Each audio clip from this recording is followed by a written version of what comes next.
Besti, ini kabar duka yang bikin hati nyesek, tapi juga bikin kepala auto mikir keras. 5 calon manajer koperasi Desa Merah Putih dikabarkan meninggal dunia saat mengikuti rangkaian latihan. Iya Besti, calon manajer koperasi. Tapi latihannya kok rasa-rasa barak militer? Nah, disinilah publik mulai garu-garu kepala. Karena kalau orang mau jadi manajer koperasi, yang dibutuhkan itu kan kemampuan mengelola uang, bikin laporan, paham stok barang, ngerti pelayanan warga, bisa komunikasi sama anggota, dan tahu cara menjalankan usaha desa.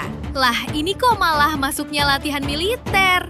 Aduh, Besti, ini koperasi atau komando? Mau ngurus simpan pinjam atau mau gerak jalan taktis? Bukan berarti disiplin itu tidak penting ya. Disiplin jelas penting. Mental kuat juga penting. Tapi pertanyaannya, apakah harus lewat pola latihan militer? Apalagi kalau sampai ada korban jiwa, ini sudah bukan sekedar evaluasi kecil-kecilan. Ini alarm besar yang bunyinya kencang banget. Karena begini, Besti, kalau tujuannya mencetak manajer koperasi yang profesional, ya latihannya harus nyambung dong. Kasih mereka pelatihan akuntansi, digitalisasi koperasi, manajemen risiko, pelayanan anggota, strategi usaha, audit, sampai cara menghadapi konflik di desa. Bukan malah dibikin seolah-olah mereka mau dikirim ke medan tempur. Netizen pun mulai nyeletuk, manajer koperasi kok dilatih militer? Nanti kalau laporan keuangan minus, disuruh push up juga kah? Aduh, pedas tapi masuk akal. Yang lebih sedih, 5 nyawa melayang. Mereka datang membawa harapan,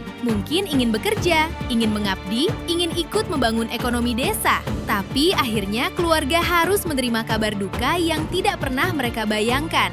Makanya, ini bukan cuma soal program, ini soal tanggung jawab. Siapa yang menyusun konsep latihannya? Siapa yang mengawasi kondisi peserta? Siapa yang memastikan pelatihan ini benar-benar aman dan relevan? Jangan sampai atas nama pembentukan karakter, keselamatan manusia malah jadi nomor sekian. Besti, koperasi itu lahir dari semangat gotong royong, bukan dari pendekatan yang bikin orang takut duluan. Kalau mau membangun desa, ya bangun kapasitas manusianya dengan cara yang sesuai. Jangan semua hal dipakaikan seragam militer, seolah-olah disiplin cuma bisa lahir dari baris berbaris. Intinya, publik bukan anti disiplin. Publik cuma bertanya, kenapa calon manajer koperasi harus melewati latihan yang tidak berkesinambungan dengan tugas utamanya? Karena pada akhirnya, yang dibutuhkan desa bukan manajer yang jago komando, tapi manajer yang jago mengelola koperasi, menjaga kepercayaan warga, dan membuat ekonomi desa benar-benar hidup. Semoga kasus ini tidak cuma berhenti di ucapan bela sungkawa.